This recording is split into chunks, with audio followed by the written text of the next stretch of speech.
Today we got kind of a long video. We wanted to address some of the common comments we see down in our videos and our posts, which is, hey, I could do this myself for cheaper. I don't have to pay all this money and I'm just gonna do it myself. Well, we love DIY stuff. We'd love to see that. We can't wait to see more.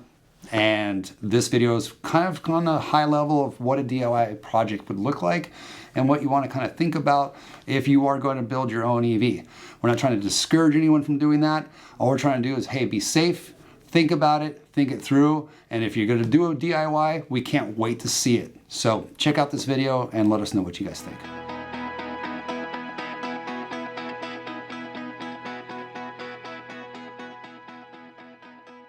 Hey everybody, welcome back. Happy New Year. Hope everyone had a really good New Year and Christmas. Happy holidays. We're back in Revolt office. Some of our team has returned from some vacations. Snow is still out. We're gonna go back and we got some interns here today. We're gonna talk about a couple different things and what we have in store for first quarter of this year. Like us, subscribe to our channel. Push the notification button, all the good stuff. Don't like us, leave some comments. We're gonna start doing a lot more builds here this year. We got some exciting projects, so let's see what we got going on in the back. Now, we got rain again, and it's been raining for like a solid week, so that means we're not gonna be racing anytime soon over at El Mirage. Warning to everybody, if you do have a Welshman on your team, I'm pretty sure it's his fault that we get all the rain in this place. He just got back from Wales. Was it raining there? Oh, it never stopped. Yeah, see? And then he brought it back with him. So thanks, man.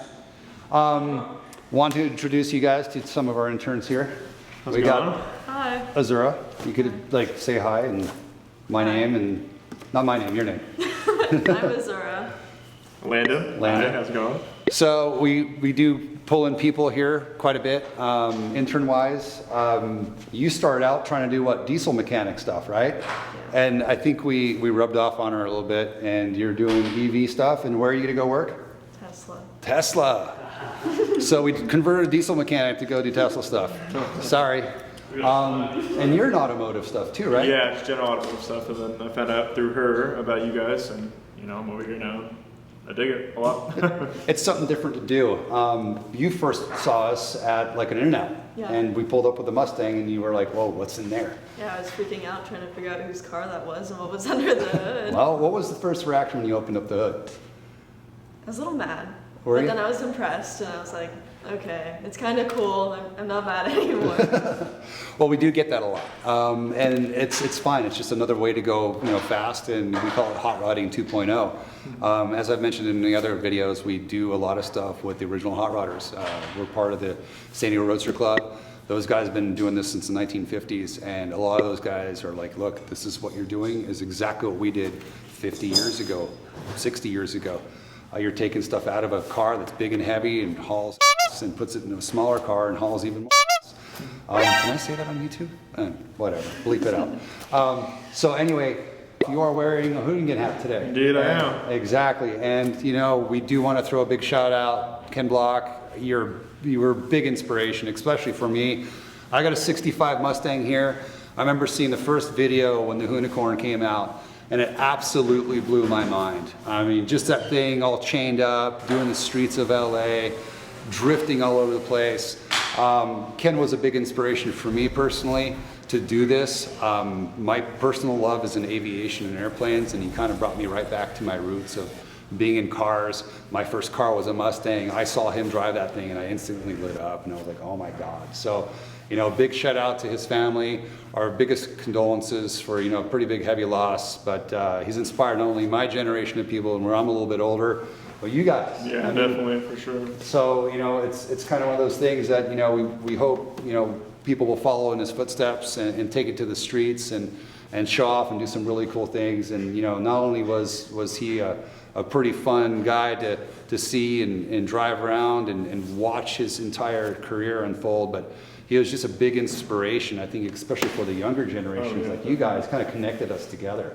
Right. I'm kind of a part of the hot rod industry, and those guys inspired me, and then you guys got people like Ken Block inspiring you to do cool things, and we could all kind of meet in the middle. So big shout out to the family again, and it's a real big bummer, but you know what? We all have you guys in our hearts, and we'll keep on pressing forward and hopefully continue that whole burning tires experience and for this next era of people getting into it. So kind of wanted to touch on that a little bit today, but one of the big things that comes up constantly is these questions about, hey, you know, you guys build these motors and everything else, but they're so expensive. I could just go to a junkyard and build my own, and we totally are down with that. Everybody in here is, you know, especially the Welshmen over there, we started in a garage building our own cars from the ground up. My first vehicle I drove was a 1967 Ford Mustang. My dad didn't just hand me a car and go, here you go. I had to build that car with him. I watched him tear it down as a child. I mean, I started in a car when I was 4 years old and watched him rip the engine out of it. And then I started doing it in high school. So hot rodding, building cars, doing that from the ground up, DIY stuff, I love it. And I tell people, look, get inspired, go build your own stuff, and that's how we learn. But when we do get questions of, hey, well, you know, your motor costs close to, you know, 40,000 bucks, you know, for that I could go out and buy a Tesla motor from a junkyard for $6,000 and do it myself, and hey, go for it. But there's a lot that goes into that. We have a motor up on the bench right now that we're building. We do cut these motors up from their original state, so this is no longer a transaxle. This is basically a motor that we started with. We removed everything off of. And there's a lot of stuff that goes into this. These motors are transaxles, like I just said. That means that they have to go in the back of the car. There's so much fab work that would have to go on to make that work in the back of this vehicle. So I decided to build a kit that takes this motor and sticks it in the front of the car. We can mount it to a driveline. You guys know what that is. Pretty easy to mate it up. Put a couple of motor mounts in there. Put the batteries in, and off to the races you go. Now, you've been with us for a little while. You've already been through some of this stuff with us. We went to the drag strip. Oh, yeah. It was super fun. It was amazing. Yeah. So sick. And you know, the electric stuff is, yeah, it gets a lot of weird taboo, but at the end of the day, how many cars did we beat there? We only raced, what, 3-4 times, and we won every single time? Yeah, every single time. And we had some technical difficulties and still smoked It wasn't even them. full power the whole time. We still won by so much. Yeah, and we all had a good time. I mean, even some of the older guys at the drag strip were having really, they were interested, and they came down, they saw the hood open, and there wasn't a lot of smack talking going on. No, everyone seemed really impressed and cool with all Yeah, of it. yeah, and that's kind of where you came from too. You're like, oh, wait a second. I was mad, but after that, it's pretty cool. So we're going to touch more on that in some next videos about, you know, what we do and how we build this, and kind of give you a look into the DIY stuff too, because that's how I started. So we're going to show you, we're going to go down and look at one of the dismantlers down the street where they have some of this, you know, stuff available to buy off the shelf. So if you want to go that route, we'll show you how to do it, and we encourage you guys to build your own stuff. But if you don't have the hundreds of man hours to chop this up and figure it out and do it, that's what we're here for. We're here to provide you guys with a full turnkey solution and pop it in the car, and you could be off to the races pretty quickly. So we're here today at Straight Six Auto Parts. They do a lot of dismantling of Teslas and other cars. So we kind of want to talk to you guys about the DIY portion of this. There's a lot of you that want to do this by yourselves. You want to go out and buy a Tesla motor. You want to go out and get, you know, Tesla batteries and build your own car. Well, this is kind of where you start, is you find a dismantler that has the parts. And let's go inside and take a look. We got Azura with us today. She's going to be asking some questions. You want to build your own electric car, right? Oh, yeah. Well, let's see what goes into it. Got to be polite on camera. What's up, boys? Hey, what's up? Hey, what's going on? What's up? So we're here at Straight Six Auto Parts. This is Andre. He's a good buddy of ours. Hey. We got Sergey. What's up, brother? Oh, yeah. So we're here today to kind of talk about the DIY guys. A lot of people online are wanting to do this by themselves. Uh-huh. And that's what we get a lot of questions like, why would we buy a Revolt motor when we could just go to a dismantler, buy a motor for 5,000 bucks and just start ourselves? Why not? My answer is exactly what you said. Go for it. She's pretty mechanically inclined. We're going to take her around today and show, like, okay, you want to build a car. What kind of car do you want to electrify? Ford Mustang. Ford Mustang. Oh, I've never heard that one before. It's the third Mustang we've talked about today. All right, so if she wanted to come in here and buy a motor from you guys, let's take a look in back and see what she would have to get to even get this project started. Yeah, let's go. All right, so what do you guys got? So what do we need? So we need batteries, right? We need and batteries. we need a motor. We need the batteries and the motor. Yeah. Two of the most important things in any build are the powertrain. You need power and you need a drivetrain. So as far as the batteries, we have many options. We have 2022 Model S Plaid battery up there. We have Model 3, which have 5 modules in it. And we do have individual modules from Tesla Model S. So the difference is too, so we just went through 3 different cars. We had a Plaid pack up there. Those are kind of the new cool thing. Not many people are using that because of how new this stuff is. Model 3 batteries, they are pretty abundant. The problem is they're extremely long. They're really long. So where are you going to put those in the car?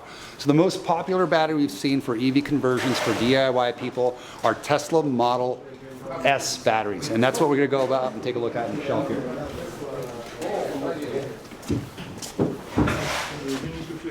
So what do we got here?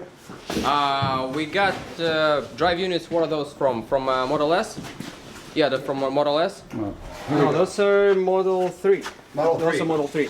Oh yeah, 5651. Yeah. Okay, so what does a motor like that cost?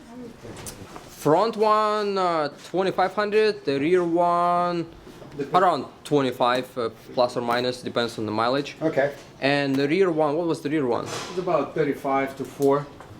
35 to 45 depending on the miles for Model 3 and about five grand for Model S Performance. Okay, so we're looking at about 5,000 bucks for a motor.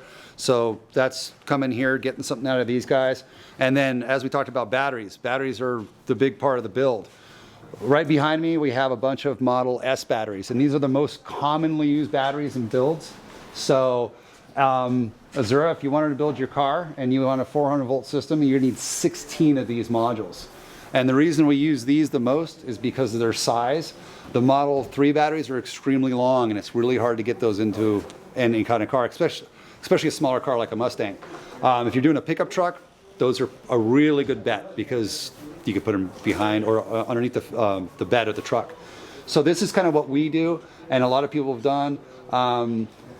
Don't look at these prices. These are Home Depot prices.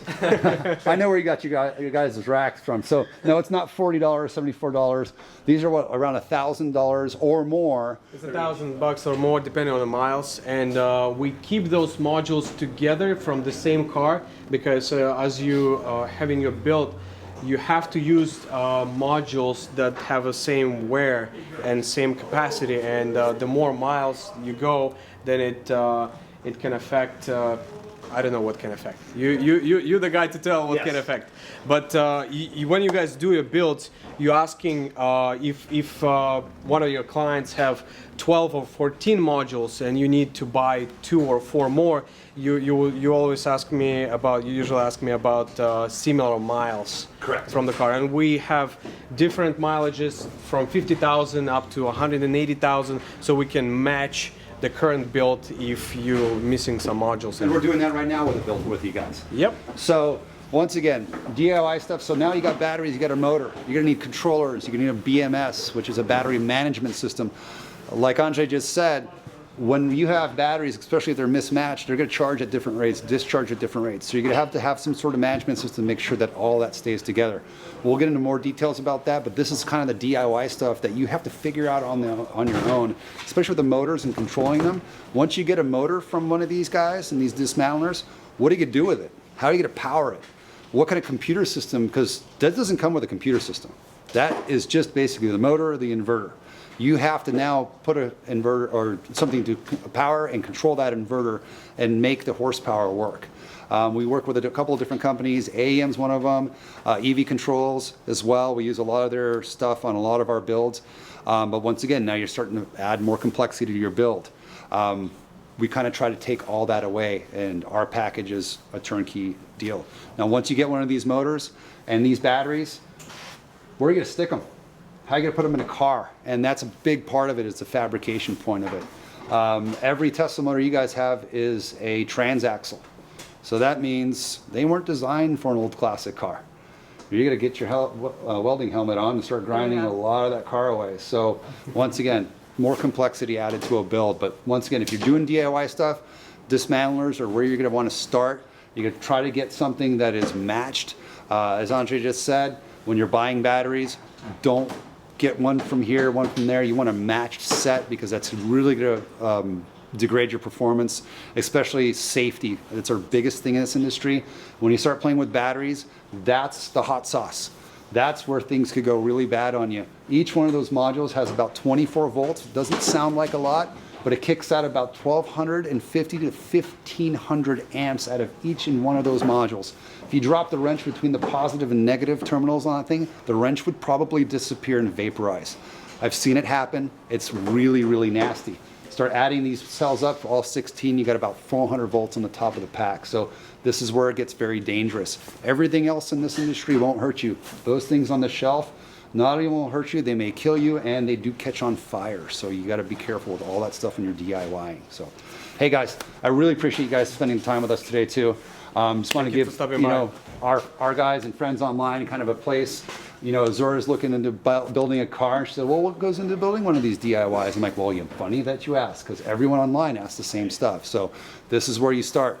Get your hands in, just like the old school days, get into a junkyard, get to a dismantler, pull one of these motors, and start playing with it. Thanks, guys. Thank you. Thank you. Another big part of, putting things together yourself is fabrication. Now, I could fabricate. I'm not the best at it. I built Snow's truck. I know how to MIG, TIG, mill, lathe, just the basic stuff. But those of you that don't have some of the skills to do this kind of stuff for DIY, you're gonna have to find somebody that does. We're here at AVS Fabrication. He's my favorite fabricator. He's helped us with a lot of projects, including the Mustang. Might help you with your car, who knows? But once again, this stuff costs money. And let's take a look at what Al's got going on. After you. What's up, Eddie? What's up, Al? So here's my good buddy, Al Vershave. Al has helped us with, as I said, a lot of projects. He's the one that built the Mustang for us. Roll cage, batteries, motor install. It just kept going and going. It kept going and going. I think when I came in here first, it was going to be what? A roll bar. I remember it vividly. It was supposed to be mini tubs, a 4-point, and just mount batteries. Yeah, and it turned into a pretty elaborate build. Also, Al's helped us with the Little Giant. Yep, I remember that project very well. And honestly, without Al, we wouldn't have been able to do that. Once again, this is a DIY project. We did it ourselves. I called up Al and said, hey, can I sucker you into a project that you're going to hate? No, I would say he called me in the office. He says, look, I have a deal I'm working on, and it takes commitment by 3 parties. You, me, and Trent. Yeah, and the Vescos. Yeah, and the Vescos. And then it built on from there. It became a team of all of us, and a bunch of other people, like Snow got involved. Yeah. Jake, I mean, it just became this huge, my brother flew in. It became a great group of guys working on it. Yeah, and it was really fun. Yeah. So we really enjoyed it, got a world record out of it. But kind of going back to why we're here today is we're talking about DIY. Mm-hmm. So we have gotten a lot of inquiries online of like, hey, why would we buy your motor when we could just go to the junkyard, pick up a Tesla motor, and just put it in a car ourselves? Well, there's 2 major challenges with the EV conversion. It's battery placement and actually mounting the motor and gearbox. And with your setup, it's essentially like mounting a turbo 350 in a small block Chevy. So now you're half the battle is done. And the other part of the equation is just fitting the batteries and doing packaging with the batteries. That was fun, Yeah. especially the Mustang. Especially the Mustang. It's such a small car, and to make it to where the weight distribution is correct, so it's not tail heavy or front heavy, it takes a lot of thought and a lot of expertise. Yeah, well, one thing I noticed too with a lot of the early EV builds and some of the EV builds we see from DIY guys is once you remove the engine and you remove the gas tank, well, there's room for batteries. Yeah. Well, that puts the weight so far out from the center point of the car that when you drive the car, even though the car may be balanced 50-50, you go around a corner and that back end's going to shuffle on you. You hit the brakes and come into a corner, it wants to understeer, you put too much weight in the back of the car likes to wag around. Yeah, so you put 4 modules underneath our seat, You put a ton of them behind the driver's and passenger Yeah. seat. You put Yeah. some over the axles. We try to keep it inside the axles. So for DIY guys, think about that. Yeah. If you're gonna be doing this on your own and mounting this stuff, think about physics. The further you put the weights out, the more you're gonna get this weird wobble going on. So Also, it's just not convenient to mount a Tesla cradle in the back of a car. For one, if the track width's too wide, it's pretty much game over unless you want to make custom half shafts and smaller control arms. And if you do that, all the operating angles get really radical. So it's just not a very practical situation. okay, now let me ask you this. If I had to come to you with our Mustang and say, I got this Tesla transaxle, mount it in the car for me, and make it work. So you'd have to build uppers, lowers, the Yeah. whole suspension system from scratch. How many Yeah. hours are we talking? Are we talking a week? Are we talking months? Are we talking 6 months? We're talking. Depends on the level that the customer wants it done. For as an appearance, Budget. He wants it a budget or a show car, but let's Budget. say a budget. I mean, I can see a couple of weeks worth of work minimum, and And that's what, 40 hours a week of your time? let's say 80 hours at $105 an hour. Yeah, and you were talking about one of the best professional fabricators that I've ever met. This guy builds some of the most amazing vehicles. We'll throw in a couple of clips of some of the cars he's done. I mean, look at the Mustang too. And also, just for people watching the video, it's not just mounting it; it's reinforcing the body and the substructure to have all the torque be placed in that position. Normally, all the torque is in the front with the engine, and the only thing you're doing is transferring it back to the differential. When everything is one package, it changes the dynamic of the car. Yeah, it's insane. With yours, you can run a regular, solid rear axle and a regular drive shaft, and it really speeds up the process. Yep. So once again, like I said in the last video, like the Fram oil filter guy, you can pay me now, Yeah. or you can pay me later. And Tom, one of our customers brought this up this morning when I called up Inspire EV. He says, look, your time is valuable. Big time. So if you're spinning your wheels, no pun intended, trying to figure this stuff out, Oh, yeah. well, I came to you because, I could MIG, TIG, I could weld, Yeah. I could fabricate. Yeah. I'm nowhere near the level of this guy. Plus, I don't have the tools that he does. What would take me 4 or 5 hours will take him 1 hour. Yeah. So the time exchange, you got to think about that. It's like I could sit here and spend you got probably a couple hundred hours in my Mustang. Oh, at least. Yeah, at least. Yeah. And that's his hours. That would have been probably 4 or 5 times the amount for me to do Yeah. the same amount of work. So when I came to Al, I said, look, I'm going to hire a professional that knows what he's doing, and he's going to get it right the first time. And he nailed it. And it worked because Yeah. you got to pay the right people to do this, or you're just going to be stuck with a big pile of junk. My first 2 EVs ever were with you. One was the Mustang, which went to SEMA, and the second one was the world record Bonneville car. That's the only 2 EVs I've ever worked on. You're not doing bad, dude. So this is the guy that's built the fastest EV on the planet. We got taken out by an airplane. Just recently? Yeah, I think it was about a year ago. Okay. So now we can still claim the fastest electric car. we're coming back though. We just can't claim the fastest electric vehicle anymore because we got beat by I think 10 knots. Well, as long as the Assault isn't a lake next year, we'll go back up. Yeah, we're bringing a boat next time. Yeah, Yeah. no kidding. So anyway, just kind of want to give you guys a little biology of what it takes to fabricate and some of the amazing work Al does here at AVS. But once again, safety is the biggest concern out of all this. Handling the batteries, you called it like handling. I tell people you handle EV batteries like a nuclear warhead. If you get any metal shavings, metal dust inside there, and it wants to cross-contaminate 2 cells, it could just start blowing cell to cell and really scare the occupants in the car. So just treat it like it's a nuclear warhead, and that way you don't underestimate the power that's in those batteries. It's silent death. Yeah. Well, it's just like I tell people, just like nitromethane next to fire.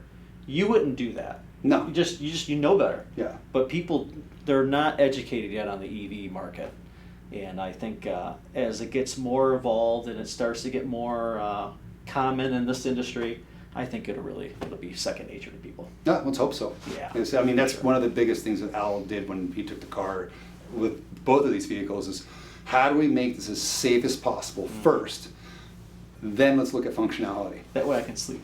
Exactly. So cool. Well, thanks, Al. Thanks for Appreciate your coming time. in. Thank Good seeing you you. guys. Another big component of building stuff yourself is you're probably going to have to do some machine work. Most of us don't have lathes and mills just laying around. We know a guy. He happens to be right next door to us over at NDK Paragon. So let's take a look and see what we could do. You want to machine some parts, right? Yeah. What do you want to do? Tesla to a gearbox. Tesla do a gearbox. Let's see if this guy can help us. After you. Oh, vicious animal on the ground. Uh-oh. Oh god. Oh god. What's up, boys? Hi guys.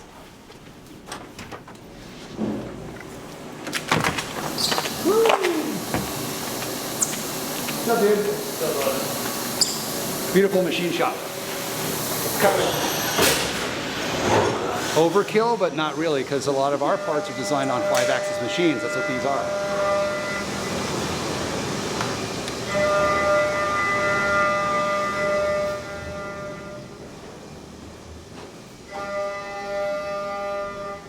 Hey, Nick. What's up, Eddie? How's it going, brother? Good, how you doing? Good. What are you up to? Oh, you know, same old stuff. Trying to, you know, build things and do strange new items. Again? You know Azura. Yeah, we met. Yep. Well, How's it going? we're walking her through the whole process of building one of these, you know, a DIY conversion. She's asked, and a lot of people ask, hey, I want to build this on my own. We don't want to buy your motor, which is totally fine. We want to just go to a Tesla, you know, get a junk Tesla and piece things together, make it work in a car. Sure. So she has one question is, you know, we do mate certain parts to certain other parts, and what's the biggest thing you need to do? Tesla motor to gearbox. It's pretty simple, right? Big deal. It all depends. It all depends. Do you have drawings? Any solid models, step files? You do that, right? I don't need it. We can, but that would be very costly, extremely costly. Okay, well, how It would be a fortune for us to design it, machine it, prove it out for you, carry the liability for it. Now, how about how many do you need? Oh, just one. Just one. Oh, this is comedy show. Just one? Yeah, just one. How big is your bank account for just one? Yeah. That's impossible. I mean, impossible, but it all depends how much you want to spend. Yeah, I mean, if you want to throw enough it's money at crazy. it, it's fine, right? Yeah, if somebody has deep pockets and they don't care about money, sure, anything's possible. Yeah. But you know, it's extremely. We're talking something like this in the tens of thousands of dollars, maybe more. So for one. All of a sudden, your bill just went up. Maybe a little bit. Your DIY project just grown exponentially. So we went through a wrecking yard to go find your parts today. Yes. We went through Al over at AVS, which is a good fabricator. Because do you weld? I know how, but not Yeah. good enough. Exactly. So and Do you machine? No. so I have the tools. okay, so these are a lot of different things that I had to go through, and we had to go through a Revolt to kind of figure this whole thing out. And, you know, as you guys just heard too, one-off stuff costs a fortune. If I'm going to do orders with Nick for 20, 30, 50, 60 at a time, it starts making more financial sense because he has to build the same fixturing. He has to do the same modeling that he would have to do for one that he would have to do for 60.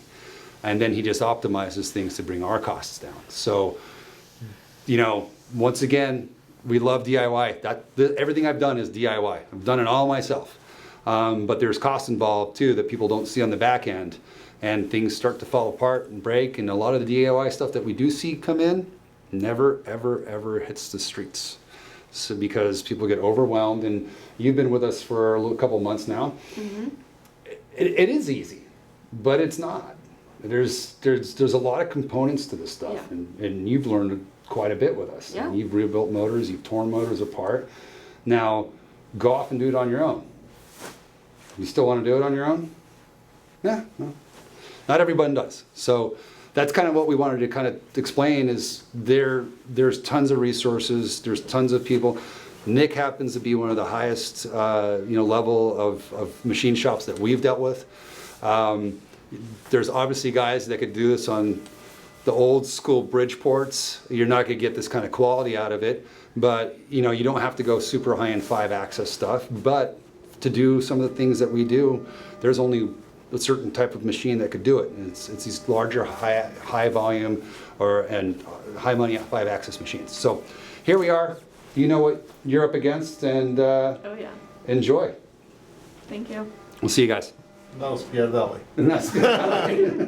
Thanks, Nick. No worries, Take bud. care. All right, so today we went over a DIY project and kind of in very, very high level, not a lot of detail of what it takes to do a DIY project. Azura here is asked like, okay, so really what goes into this? And we went to a junkyard, salvage shop today. We went to go find batteries. We went to go find motors. We went over to a fabrication shop because none of us are master fabricators. You know how to weld a little bit? Do some minor stuff. I know how to fab, MIG, TIG, run mills, but then again, I'm not the best at it. All of us have had a dabble in it. So, I mean, yeah, you could definitely do it cheaper. Oh yeah, if you don't value your own time, you can get it done. How much time you got? Yeah.